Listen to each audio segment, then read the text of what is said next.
네, JBS 공감방송 시청자 여러분 안녕하십니까? 장석근의 명사 초대석 시간입니다. 자, 사회의 각계각층의 존경받는 명사들을 초대해서 그분들의 성공 철학을 토크로 풀어보는 시간인데요. 현재 JBS 공감방송 홈페이지를 통해서 생방송으로 진행되고 있습니다. 자, 요즘 베이비 부모다 하는 또 감정 노동이다, 회사와 소비자의 지나친 갑질 등 사회에 이슈가 되고 있는 이야기인데요. 뭐랄까요, 좀 딱딱한 주제처럼 들릴 수도 있겠지만 이 분야의 전문가를 모시고 쉽게 풀어보는 시간을 가져보도록 하겠습니다.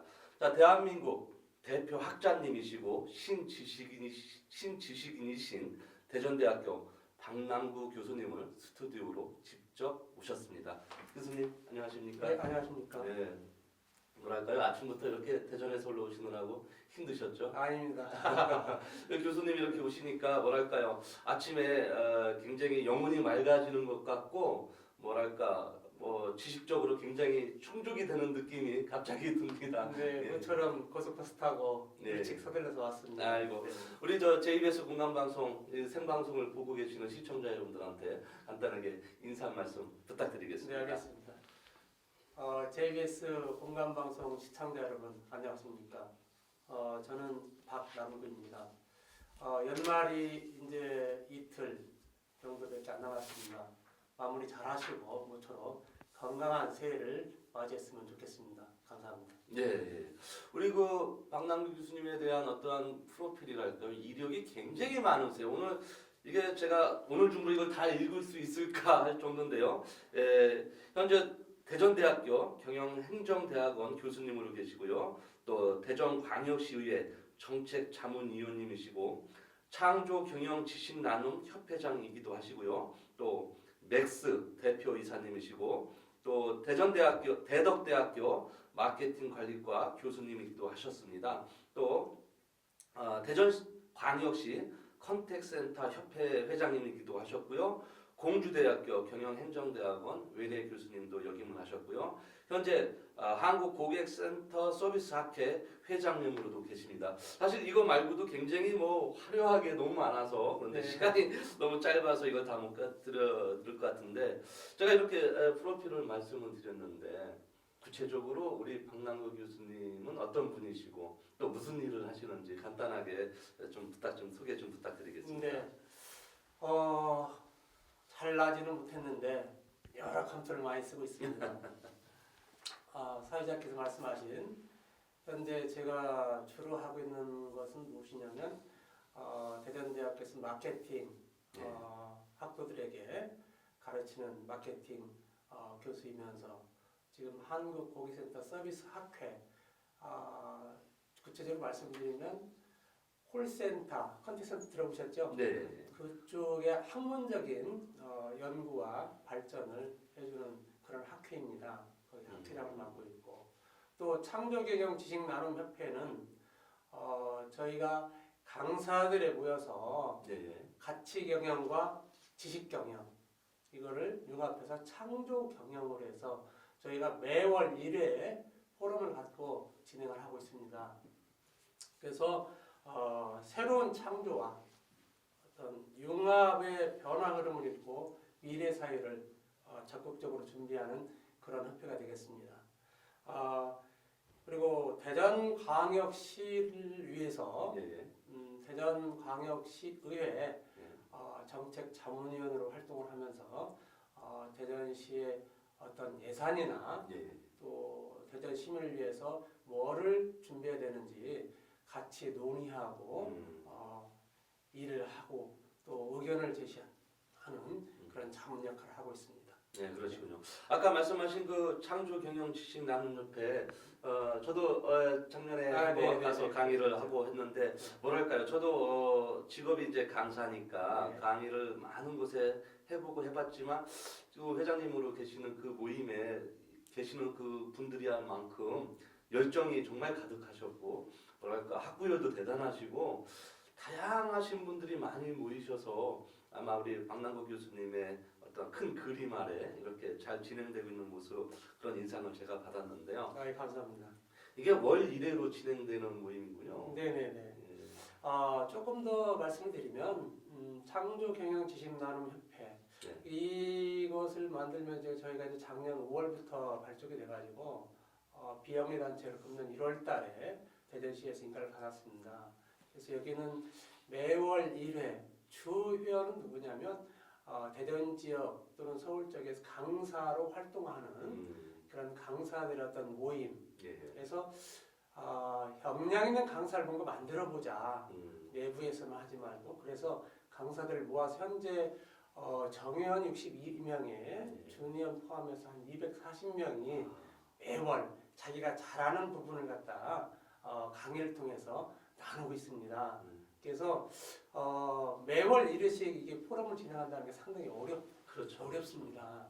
저희가 이제 돈이 많이 있는 것도 아니고 그래서 전부 거의 무료로 교육장도 무료로 대교 빌딩의 강의장을 우리 이제 임원으로 계시는 신찬우 임원께서 매월 제공을 합니다. 또 강사들은 뭐 자기가 잘하고 있는 어떤 리더십이나 소통이나 우리 이제 장 박사님께서 한번 오셔서 했지만 어떤 그런 자기들의 장점을 충분히 어필을 하고 또 홍보를 해서 기업에서 필요한 강사들을 초청할 수 있는 그런 자리가 되겠습니다. 그런 일을 하시군요. 저는 무엇보다도 이 지식 나눔이라는 단어가 네. 정말 마음에 들고 네. 뭐랄까요, 우리가 무슨 뭐 포럼이라는 이름으로 뭐 세미나라는 이름으로 많은 활동과 모임이 있지만 지식 나눔이라는 이 단어가 정말 마음에 들었고요. 네. 뭐랄까, 게다가 또 박남구 교수님께서 진두지휘를 하시는 이런 클럽의 사람들이 말씀하신 대로 뭐 여러 가지 CS부터 해서 동기부여부터 해서 자기 성찰, 강사들이 커나갈 수 있는 정말 그런 어떤 플랫폼 역할을 하고 있다는 것이 정말 다행이라고 생각을 하고, 그거를 모임을 그런 거를 하고 있다는 것이 다른 사람이 아닌 교수님이 하고 계시다는 것이 정말 어떻게 보면 좀 감사하다고 이렇게 생각을 합니다. 별 말씀을요. 예. 자, 아까 그다음에 대전에서 활동을 하시기 때문에 뭐 많은 활동을 하십니다만 대전광역시 의회의 정책자문위원으로도 계신단 말이죠. 네네. 그래서 대전시에서 일어나는 여러 가지 의정 활동에 대한 자문 역할을 하신다는 거. 사실 우리 저희 JBS 공감방송의 자문위원이기도 하시는데 뭐랄까요, 대전시 의회에 말 그대로 대전시 의회에서 일어나는 모든 것들을 사전 검열을 하셔서 자문을 해주신다는 얘기인데 네. 그것도 굉장히 좀 중요한 역할을 그렇죠. 네. 대전시에서 모든 예산이나 법안은 대전광역시 의회를 통해서 진행이 됩니다. 각 지자체도 마찬가지겠지만 저희는 이제 거기에 분과가 6개 분과가 있는데 저는 산업건설위원회에 거기에 자문역을 하고 있습니다. 산업건설위원회는 대전광역시의 5개 국을 통괄하는 굉장히 큰 그런 위원입니다.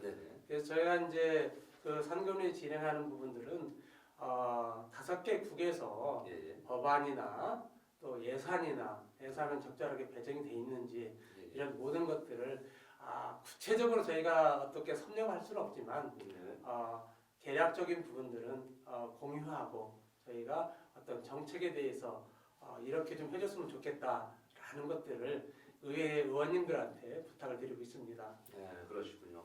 원래 교수님 전공이 이제 마케팅과 경영을 또 이렇게 전공을 하셨기 때문에 또 논문도 많이 쓰시고 학회지에도 많이 또 이렇게 등재가 되셨는데 요즘 뭐랄까요, 고용노동부에서 이 청년 고용에 대해서 많은 노력을 하고 있습니다. 사실 이게 정책적으로 잘 진행이 되면 대한민국이 앞으로 G20이 아니라 G5도 갈 수 있다 이런 얘기도 하시는 분들이 학자들도 많이 계시는데 맞습니다. 이 청년 고용 참 요거 해법만 잘 하면은 그 해법을 잘 풀어낸 사람이 차기 대통령감이 될 정도로 이게 이렇게 어려운 일이다라고 하는 건 좀 그런데 요거에 대해서 교수님 또 하실 이야기가 있으실 것 같습니다. 네. 요즘 이슈가 되고 있는 것들이 이제 청년 고용, 청년 실업, 3포다, 5포다, 7포다 이런 신조어들이 많이 나오고 있습니다. 저도 이제 대학에서 강의를 하면서 굉장히 안타깝고 또 이 선배 입장에서 경험자 입장에서 굉장히 안타까울 뿐이에요. 지금 물론 박근혜 정부 들어와서 창조 경제를 많이 부르짖고 있고 또 일자리 창출을 위해서 굉장히 노력을 많이 하는 걸로 알고 있습니다. 지금 고용노동부나 산업인력공단이나 이런 데서는 굉장히 일자리를 위해서 뭐 1조 이상을 매년 쏟아붓는 걸로 알고 있고 내년도도 마찬가지 복지와 고용에 대해서 예산을 굉장히 많이 편성을 한 걸로 알고 있습니다. 지금 고용부나 지자체, 공무원 또 기업들은 NCS 기반으로 해서 어떤 교육 역량 강화를 해야 된다.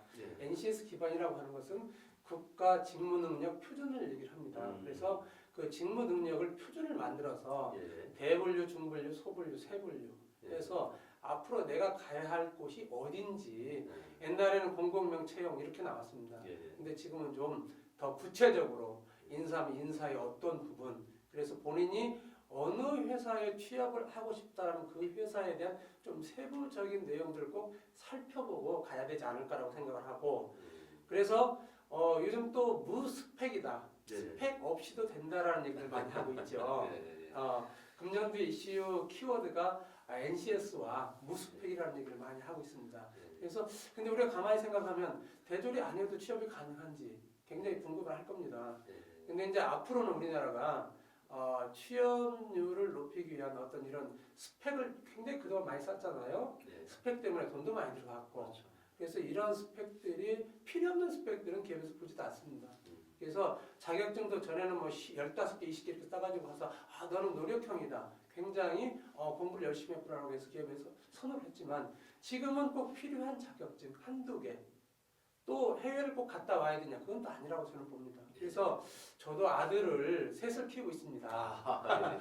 현재 지금 군복무 하나 있고 군대 갔다 와서 이제 복학 준비하는 애가 하나 있는데 상당히 고민을 저도 많이 하고 있어요. 왜냐 학과와 어떤 직업과 연계를 시킬 수 있을까? 그리고 지금 아이들이 어떤 모습들 많이 아마 우리 사회자께서 미스매치라는 얘기를 많이 들었을 거예요. 그래서 미스매치라면 기업에서 원하는 사람과 내가 가고자 하는 기업이 안 맞기 때문에 취업을 못하는 거예요. 그래서 저는 이제 우리 학생들한테 그런 말씀을 많이 드립니다. 눈높이를 좀 낮춰봐라. 근데 눈높이를 조금 낮추면 갈 때는 있지만 시원찮아요. 그렇죠. 양이 안 차겠죠. 그렇죠. 그 다음에 또 하나 뭐냐면 계약직이다. 또 비정규직이다. 뭐 파트타임이다. 이렇게 생각을 합니다. 근데 대학생들이 학교를 딱 들어오자마자 1학년 때 뭐를 제일 많이 할 것 같아요? 공부를 많이 할 것 같습니까? 알바를 많이 할 것 같아요? 저는 알바를 많이 할 것 같아요. 맞습니다. 대학에 들어오자마자 뭐를 하느냐? 1학년 때는 싹 놉니다. 물론 공부를 진짜 열심히 하는 애들 많겠지만 대체적으로 제가 이제 지방학교 선생을 하다가 그랬었는지 모르지만 대체적으로 공부보다는 왜 고등학교 때까지 공부를 굉장히 열심히 했습니다. 그래서 좀 풀고 싶어요. 스스로가. 또 군대도 가야 돼. 남학생 같은 경우는.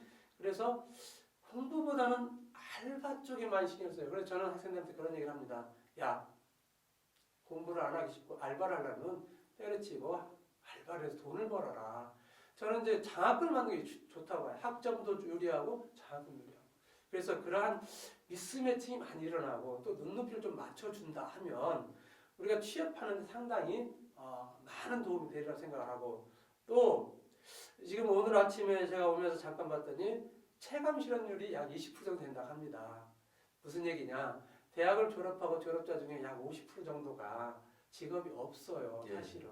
그리고 50%도 지금 우리 학생들이 얘기하는 부모님들에게는 정규직보다는 비정규직들이 많다라는 얘기입니다. 지금 대학에서도 교수를 뽑을 때 비정년 트랙, 뭐 시간 강사, 그다음에 산학협력 중점 교수, 뭐 이런 식으로 많이 뽑고 있습니다. 근데 이제 정부에서도 그런 것들 좀 많이 이게 시간제 뭐 일자리만 많이 만드는 게 아니라 좋은 일자리를 어떻게 찾아줄 것이냐 그런 것들을 좀 고민을 많이 해야 될 것 같고 혹시 사회자님 2016년도에는 시급이 어느 정도 된다고 생각하십니까? 지금 뭐 6,000원이니까 더 상향되지 않을까요? 저는 뭐 개인적으로 상향됐으면 하는 건데 정확하게 말씀드리면 2016년도 이 시급이 6,030원 거의 맞췄습니다. 네. 6,030원 그래서 약 일주일에 40시간 따지고 209시간 따지면 한 127만 원 정도 나옵니다. 그러면 4대보험 띄우고 뭐 하면 한 110만 원 정도 아마 에서 15만 원 정도 받아가겠죠. 네. 사실은 어렵겠죠. 생활하는데. 그래서 이러한 부분들을 정부에서 조금 더 관심을 갖고 특히 입법을 만드는 국회에서는 조금 더 우리 민생을 좀 살펴주셨으면 하는 바람이 굉장히 큽니다. 네, 그렇겠군요. 네, 그래서 이 고용, 청년, 특히 청년 고용은 우리가 계속 얘기를 해도 절대 지나치지 않다고 생각을 합니다. 네, 그렇군요. 네, 근데 이제 아까도 말씀을 하셨지만 사실 우리가 학교에 대학에 입학을 해서 학구열에 불타서 학자적인 길을 걸고 조금 더 깊이 있는 학문을 좀 연구를 하고 공부를 하고 논의를 해야 되는데 네, 학비 부담도 되고 취업 벌써 입학하자마자 취업 걱정에 대해서 알바로 산업전선에 뛰어들어서 이거는 뭐 학생도 아닌 것이 뭐 그렇다고 직장인도 아닌 것이 이렇게 어설프게 되다가 맞습니다. 네. 저도 옛날에 경험을 한번 해본 적이 있습니다만 학자금 대출을 받아서 졸업하면 또 그거 갚느라고 또 휘청거리는 학생들도 많거든요. 신용차 또 아예 신용불량자가 돼서 사회에 진출하기도 전에 벌써 신용 상태가 망가지는 그런 악순환을 계속 지켜보면서 안타깝다라는 생각 들었는데 이게 개인의 어떠한 노력 여하고 상관없이 입법을 통해서 정부 정책으로도 좀 많이 활용이 됐으면 좋겠고 사회 각계각층에서 청년 고용이 해결할 수 있는 그런 해결책들이 많이 나왔으면 좋겠습니다. 아까 그 스펙을 이야기하셨지만 네, 정말 스펙 하려고 그러다 보니까 사교육비가 올라가고 맞습니다. 또 면접에서 특이한 행동을 하는 사람들도 많았고 뭐 옛날에는 우리가 글만 잘 쓰면 됐는데 자기소개서를 동영상으로도 하고 하여튼간 별의별 짓 다 하고 있는데 아직도 이 스펙에 대한 그 강한 집착이 네. 굉장히 강한 것 같습니다. 맞습니다. 그 스펙뿐만 아니라 또 이 학연 지연. 저도 사실 어디 가면 너 고향이 어디냐, 학교가 어디 출신이냐. 사실 저도 가까우면 저도 정이 가더라고요. 네, 그런 것처럼 아직도 이 스펙하고 학연 지연 아직도 무시 못하는 주제죠 이거. 맞습니다. 이제 같은 값이면, 같은 동점이면 음. 내 피부치, 또 내 학연, 내 지연, 뭐 이렇게 인지상정이라고 하죠. 그래서 어쩔 수 없는 것 같고요. 아까 이제 잠깐 스펙에 대해서 비용들이 많이 부담된다라는 말씀을 하셨는데, 네. 저희가 이제 또 대전에서 활동하는 게 학부모 뉴스 24라는 뉴스 있어요. 네. 그래서 거기에 또 편집위원으로 활동을 하고 있는데, 자 저는 이제 내가 강의를 하면서 학부모들하고 가끔 이제 그런 얘기를 합니다. 부모와 학부모는 차이가 많아요. 부모는 내 아들은 안 됩니다. 학부모는 상관없습니다. 내 아들이 아니기 때문에. 그래서 나는 이 부모들이 마음을 좀 비우면 대한민국은 조금 더 활기가 차지 않을까. 또 학생들의 어떤 정신적인 이런 것들이 굉장히 도움이 되지 않을까라고 생각을 합니다. 저도 물론 아이를 키우고 있고 우리 장 박사님도 아이를 키우고 계시는 걸로 알고 있습니다만 내 아이는 관심이 굉장히 많습니다. 다른 아이는 관심이 없어요. 근데 너무 그거를 돈과 연결시키고 학원과 연결시키고 어떤 스펙과 연결시키다 보니까 실질적으로 우리 아이가 뭐를 적성에 맞는지 뭐를 잘하는지를 몰라요. 왜냐? 엄마들에 따라서 학원을 이동을 합니다. 자, 나는 이 학원을 다니고 싶은데 엄마들이 귀동냥을 해서 엄마들의 정보력과 아이가 좋은 대학을 가는 거는 요즘 엄마들의 정보력이에요. 실력보다. 예, 맞아요. 그래서 그런 것들이 엄마들이 좀 학부모처럼 제 3자 입장에 좀 봐줬으면 좋겠다는 생각을 진짜 듭니다. 그래서 저는 가끔 와이프하고 이제 그런 것 때문에 좀 트러블이 망하면 당신 때문에 망한다 이런 얘기를 가끔 들어요. 근데 망한 부모가 없어요. 우리 아이가 진짜 잘하는 거냐? 자, 유치원에 들어갔을 때 학원을 여러 가지를 많이 다니죠. 자, 태권도, 예. 그다음에 속세마, 네. 미술, 뭐, 음악학원, 피아노, 기타 네. 등을 다니잖아요. 네. 그러면 과연 우리 아이가 아이의 능력에 따라서 학원을 옮겨갔냐? 아니죠. 그렇죠. 엄마들에 따라서 쏠림 현상이 생깁니다. 그래서 결론적으로는 20대에 가서 취업을 했는데 우리 아들이 뭘 잘하는지, 우리 딸이 뭐를 재미가 있는지를 몰라요.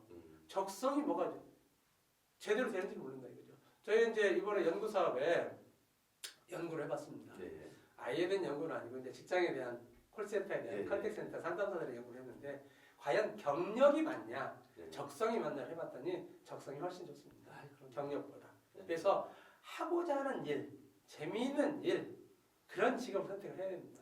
그래야 성공하죠. 사실 내년에 총선도 있고 그런데 사실 저 교수님 같은 분이 총선에 어떻게 국회에 입성을 하셔서 이거를 정책화해서 입법화해서 좀 잘 실행이 됐으면 한다는 생각이 또 갑자기 듭니다. 예, 감사합니다. 자, 이렇게 학생들이 공부를 열심히 하고 또 졸업을 했단 말이죠. 네. 근데 취직을 뭐 우리가 몇 퍼센트, 100% 취직을 할 수는 없겠지만 취직을 하게 돼서 그 직장이나 조직에서 뭐랄까요, 잘 적응을 못 해가지고 이탈하는 경우도 많고, 뭐 어떤 통계를 보니까 1년 안에 다시 이직할 확률이 굉장히 높은 또 조사가 나왔더라고요. 또 거기에다가 CS 부분, 사실 이 CS 부분도 사실 이게 무시 못 하거든요. 근데 CS 부분에 대해서 트레이닝이 덜 돼 있기 때문에 아마 그거에 대해서 혼란이 오거나 내지는 강요받고 CS가 가장 어렵다라는 사람이 계시는 것 같습니다. 게다가 그 감정 근로자에 대한 이야기, 여러 가지 지나친 서비스 때문에 소비자든 회사든 갑질 논란도 일어났고요. 여기에 대해서도 할 얘기가 참 많으실 것 같아요. 감정노동, CS 뭐 이런 얘기. 네, 맞습니다. 제가 아까 말씀드린 한국고객센터 서비스학회에서 물론 학문적인 연구도 하겠지만 이런 이제 이 콜센터나 네. 그다음에 이제 어떤 감정 근로를 하는 그런 조직에 대한 부분들을 저희도 많이 연구를 하고 논문을 많이 발표를 하고 있습니다. 직전에 이제 우리 사회자께서 말씀하신 이직에 대해서 잠깐 하셨는데, 네. 자 S 그룹도 우리나라에서 대 1번 그룹 중에 그렇게 어렵게 들어가는 사람들도 1년 안에 나오는 혹시 몇 프로 정도 되신 줄 아세요? 제가 기사를 읽긴 했지만 몇 퍼센트까지는 잘 모르겠습니다. 약 20에서 25% 정도가 나옵니다. 안타깝네요. 그러니까 4명에 1명이 1년 안에 나온다는 얘기입니다. 안타깝. 그건 뭐냐? 적성이 안 맞았다. 그런 조직 사회에 어떤 자기 역할이 없더라. 그래서 중소기업으로 옮기는 경우도 있습니다. 붙여서 이제 CS 부분에 대해서는 제가 이제 이번에 이제 저희가 고용노동부 연구사업을 해서 이 대전 지역 컨택센터 발전 방향과 어떤 실태 조사를 하면서 진행한 부분들, 아마 CS 부분은 우리가 굉장히 많이 얘기를 하고 있습니다. 그다음에 뭐 감정 근로자에 대한 갑질, 그래서 또 이 콜센터 상담사에 대한 폭행, 언어 폭행, 네. 또 성 희롱, 그렇죠. 이런 것들 굉장히 많이 비일비재하고 있습니다. 실례로 다른 얘기를 하나 네. 짚고 넘어가겠습니다. 네. 지금 우리나라에 114 안내가 있죠. 네. 5년 전에는 예를 들어서 100이라는 숫자가 있었으면 네. 지금 50이라는 숫자밖에 없습니다. 예. 왜냐? 우리가 이제 스마트화가 많이 되면서 114 안내자를 안 물어봐요. 근데 거기에 전화 오는 사람들이 누가 많이 오느냐? 누가 많이 올 것 같아요? 혹시? 뭐 감이? 대부분 스마트폰에 적응 못하시는 옛날 분들이실까요? 오케이. 예. 네. 그래서 우리 독거 노인 예. 분들이 말할 상대가 없어서 114 아이고. 안내원들한테 전화해서 이런저런 그래서 끊을 수가 없고 그런 부분이 있다고 합니다. 아하. 얼마나 상당히 깨달고 안타깝네요. 안타깝습니다. 우리 이제 CS 부분에 이제 저번에 이제 금년도에는 아마 백화점이나 이 직원을 무릎 꿇혀놓고 젊은 여자분들이 아마 그렇게 한 것도 TV에 나오고 했는데, 사실 우리가 감정근로에서 근무하는 우리 콜센터가 전국에 약 40만 명 있습니다. 상담사가. 거기에 또 백화점 따지면 100만 명 이상이 네. 서비스 직군에 근무를 한다고 생각합니다. 아마 우리 교강사도 전부 서비스 직군이잖아요. 네. 그런데 우리가 생각한 만큼 너는 감정을 억누르고 있고 네. 고객은 네 감정을 충분히 살려라. 그래서 법도 되어 있어요. 성폭력 특별법도 있고, 네. 그다음에 업무 이제 방해죄도 있고 여러 군데가 있지만 상담사가 이 서비스를 제공하는 사람 법적 대응하기는 굉장히 어렵습니다. 우리나라 법 자체가. 그리고 예를 들어서 백화점이다 아니면 어느 고객센터의 아웃소싱 기업이다. 네. 그러면 상담사 가면 그 고객센터가 그런 기업에 대한 어떤 누를 끼칠 수가 있을 수 있잖아요. 그렇죠, 그렇죠. 관리를 어떻게 했는데 고객한테 대들고 말이지 이렇단 말이에요. 그러니 할 말 있어도 말을 못하는 거예요. 그래서 그런 것들은 이제 앞으로 기업에서 적극적으로 나서 대처를 해줘야 됩니다. 그리고 어떤 공공성을 띠고 방송이나 신문이나 이런 거에다가 나와야 돼요. 그래서 뭐 성폭력 특별법이나 아니면 법원을 통해서 이렇게 갑질한 사람들은 뭐 400만 원이 아니라 2천만 원이 아니라 어떤 법적인 그런 근거를 확실하게 만들어서 해주고 이게 발표가 된다 하면 많이 줄어들 거예요. 아마 내 딸이 내 아들이 그런 서비스 군에서 근무를 하면서 누구한테 들으면 모든 부모들은 그 고객한테 어떻게 대하겠습니까? 화가 나겠죠, 당연히. 때려주고 싶겠죠. 그럼요. 당연히. 근데 그런 것들은 내 아들이고 내 딸이라는 생각을 가지고 대한민국 고객들이 조금 더 고민을 해봐야 되지 않을까라고 생각을 합니다. 물론 어렵고 당시에는 화가 나지만 조금 우리가 분노 조절을 할 수 있는 그런 선진 국민이 돼야 되지 않을까라고 강력하게 외치고 싶습니다. 네. 그 지금 말씀하신 대로 분노 조절 장애를 갖고 있는 사람들이 많아가지고 사실 이 백화점뿐만 아니라 요즘에 그 자동차 운전하다가도 보복 운전부터 해서 사실 굉장히 그게 많거든요. 그래서 사실 알고 보면 별것도 아닌 일 같고 또 쉽게 해결할 수 있는 일 같고 대표적으로 얼마 전에 저도 그런 경험을 해봤는데 이 주차장에 주차하는 것만 갖고도 네. 굉장히 분노 조절이 안 돼가지고 심지어는 뭐 살인까지 나는 거를 간혹 뉴스에서 볼 때마다 가슴이 철렁철렁 내려앉습니다. 이렇게 우리 학생들이 정말 입시 공부를 열심히 해서 스펙을 쌓아서 학교를 가서 우여곡절 끝에 또 취직을 했는데 또 정말 이 취직을 해서도 이직률이 그렇게 한 20% 이상 또 높고 또 살아남았다 하더라도 회사에 적응하기 위해서 감정노동이라든지 소비자의 어떠한 갑질 형태에 따라서 넘어야 할 산이 굉장히 많고 네네. 트레이닝 받아야 할 그 어떤 분야가 굉장히 많은 것 같습니다. 네. 그래서 정말 이 분야만 잘 풀어도 뭐랄까요, 대한민국이 조금 더 선진국 대열에 가는 길에 쉬울 것 같고 복지적인 부분도 다 잘 될 것 같고 참 좋을 것 같습니다.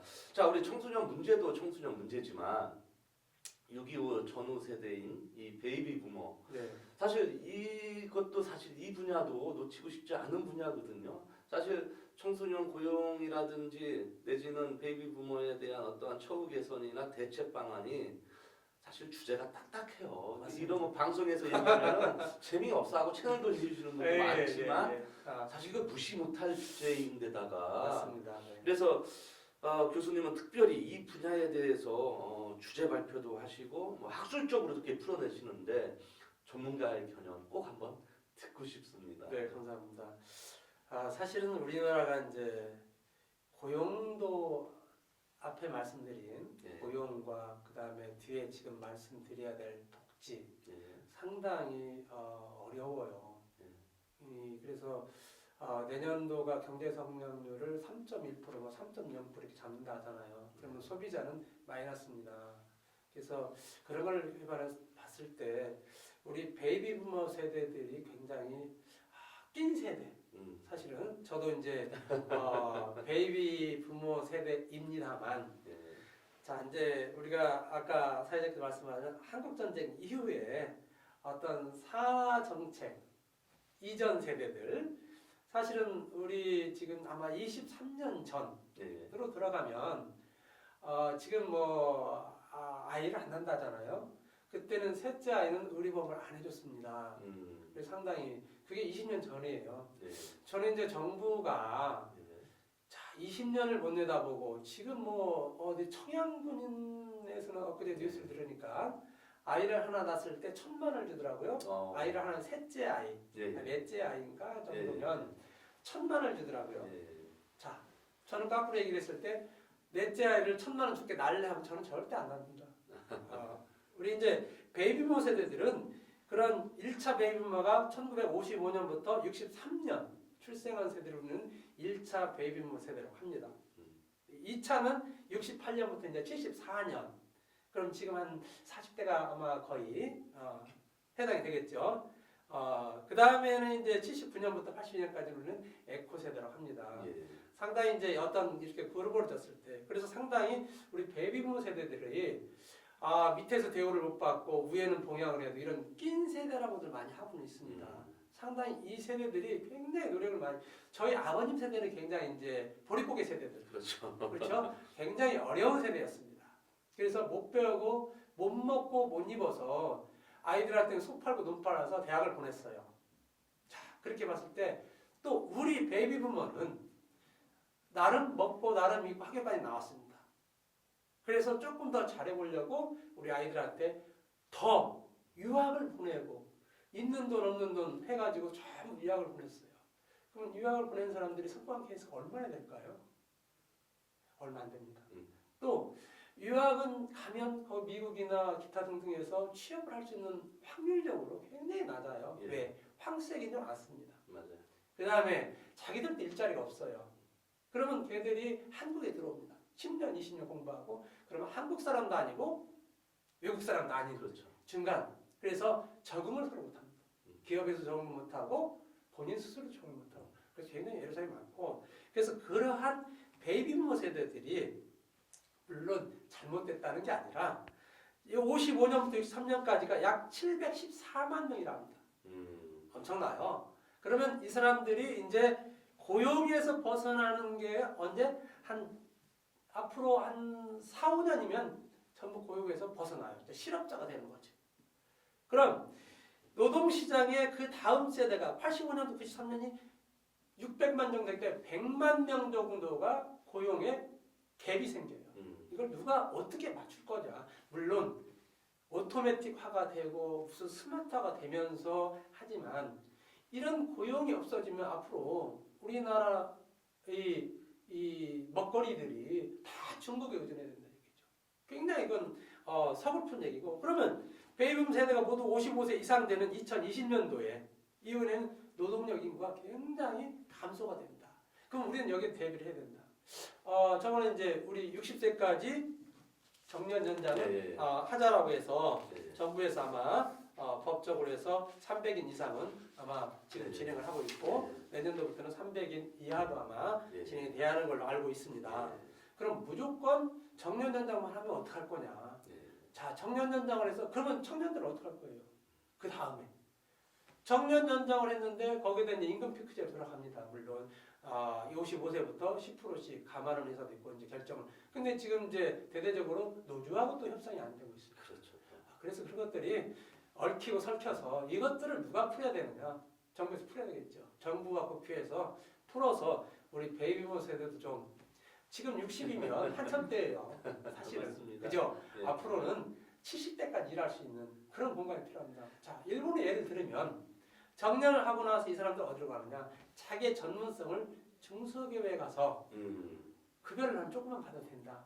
내 전문성을 중소기업에 가서 또 이 멘토링을 하고 컨설팅을 해줍니다. 상당히 좋은 예예요. 나이 먹었다 무시하는 게 아니고. 그 전문성을 활용을 잘하는 것도 국가 경쟁력에 가장 큰 도움이 되는 거겠죠. 당연하죠. 지금 60세면 아까 말씀드린 굉장히 전문성도 있고 경험도 많아요. 그렇기 때문에 어딜 가도 일할 수 있는데 일할 수 있는 장소가 없어요. 그렇죠. 그렇기 때문에 어딜 가냐? 그냥 막노동으로 하든가 아니면 어떤 그 경비, 보안 이런 데를 가서 전문을 싹 무시하고 거기 가서 일을 한단 말이죠.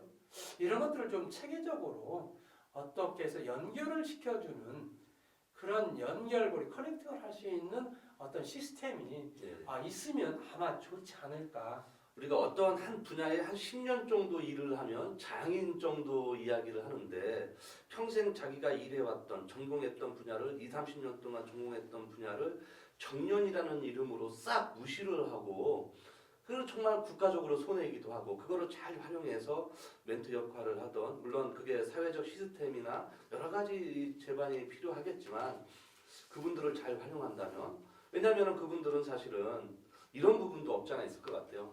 어떤 분은 저도 지난번에 상담할 때 그런 얘기를 들었는데 우리가 정말 어려운 시절이었잖아요. 그래서 못 먹고 못 배운 것이 한이 돼서 내 자식들한테만큼은 내 못 배운 것을 보상이라도 받겠다는 듯이 무슨 학원이며 해주고 싶은 거 유학이며 뭐며 다 해줬다는 거죠. 근데 그게 부모의 바람이었지 아이들 적성하고는 또 안 맞은 경우도 있어서 맞습니다. 이중률이 높고 그랬다는 건데 네.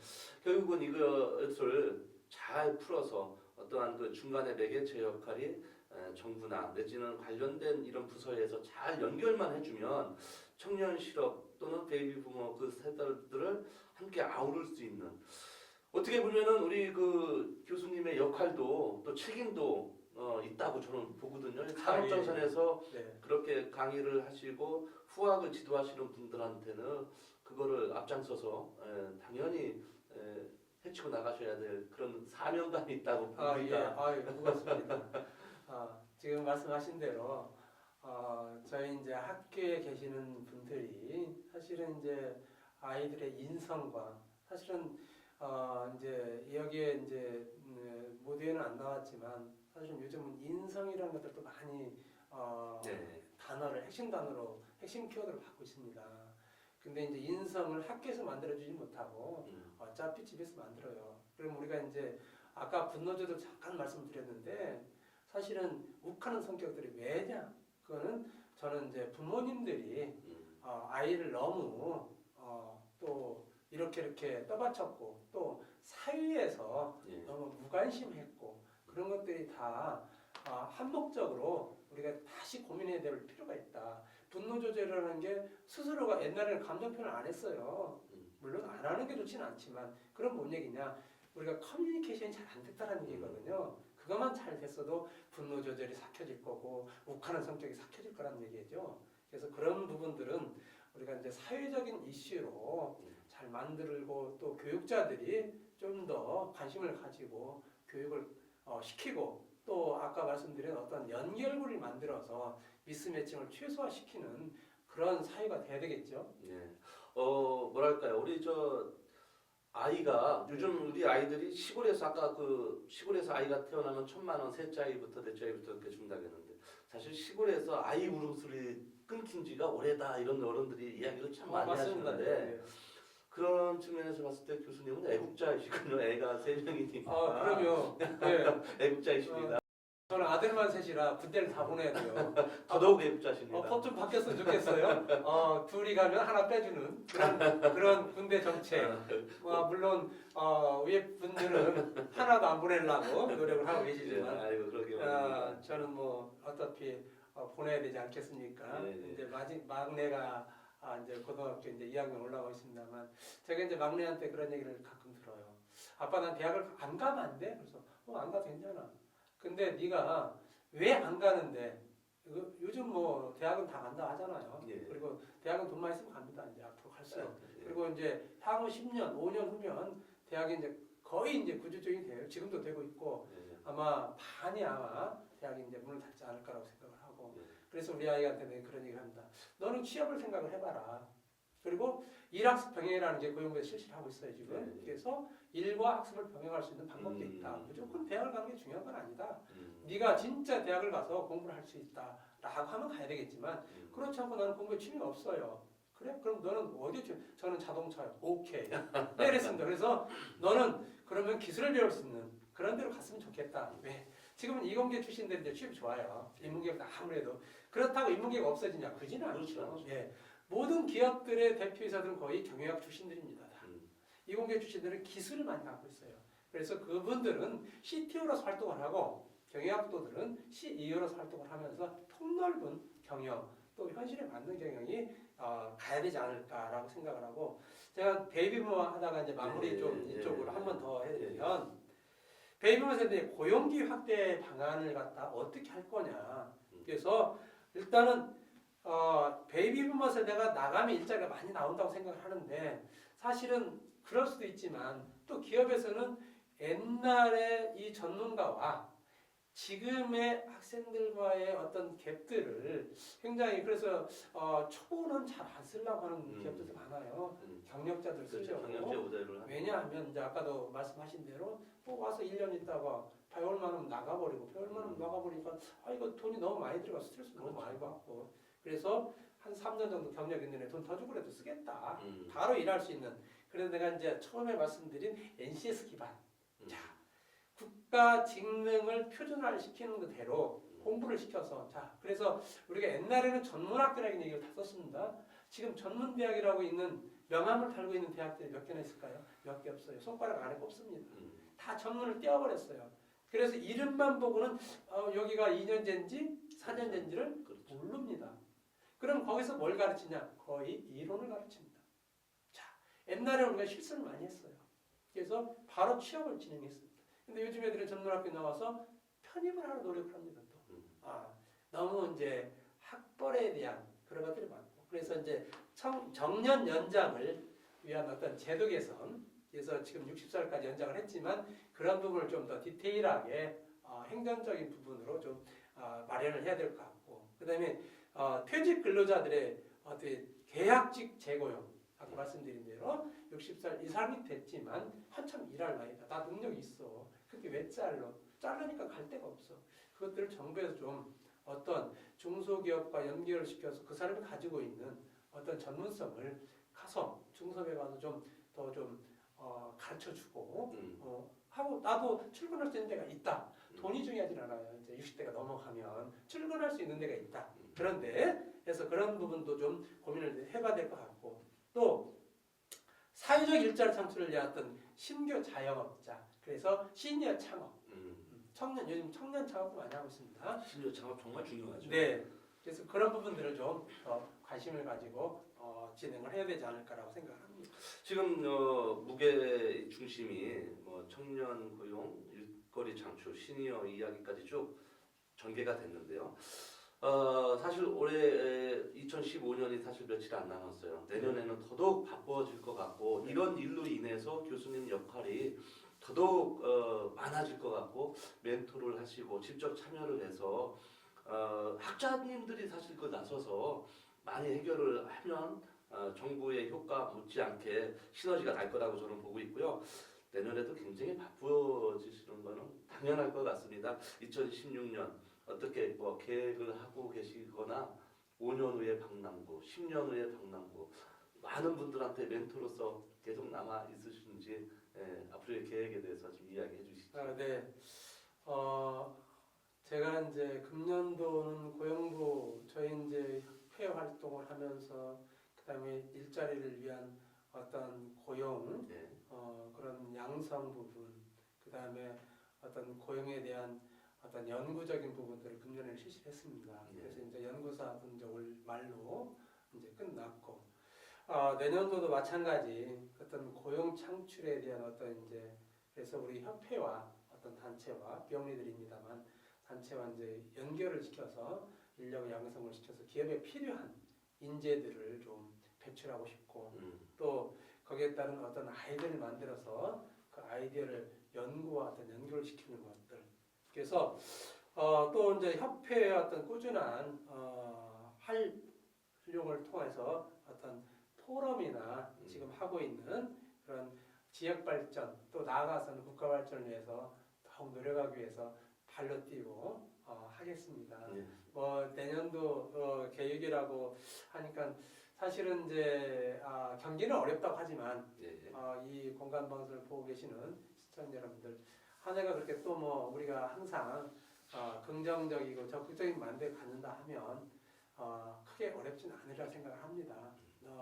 저 역시 최선을 다해서 열심히 뛰고 또 후학을 위해서 노력을 하고 또 지역에 있는 어떤 일자리와 또 공공기관과 이런 공감대응을 해서 잘 만들어가도록 최선을 다하겠습니다. 예, 아이고 꼭 그렇게 뭐랄까요, 이렇게 지금 말씀하신 그 내용들이 잘 이루어져서 건강 작게는 대전이겠지만 넓은 의미에서는 정말 대한민국에 구군이 달려 있다고 해도 과언이 아닐 정도로 그 무게 중심이 달려 있기 때문에 더더욱 학문 쪽으로 접근해 주시고 또 풀어주시고 후학들을 위해서 많은 지도 편달 잘 부탁드리도록 하겠습니다. 감사합니다. 예, 오늘 출연해서 너무 감사드리겠습니다. 아이고 고맙습니다. 네.